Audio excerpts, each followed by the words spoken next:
the major prophet Kumchacha.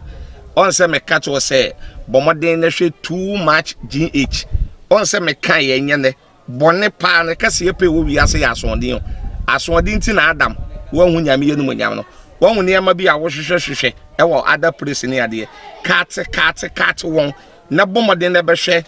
too much GH be hwe na subscribe bomoden o be hwe pe na wa ye subscribe o subscribe subscribe na subscribe na o subscribe a na wo benya ne yama papa a wo pe ahwe nyame shira na ura the major prophet Kumchacha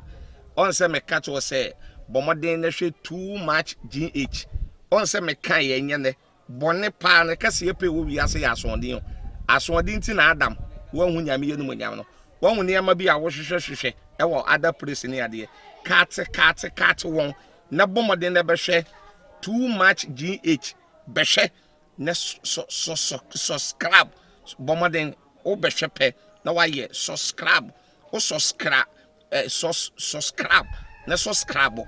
na o subscribe a na wo benya ne yama papa a wo pe ahwe nyame shira na ura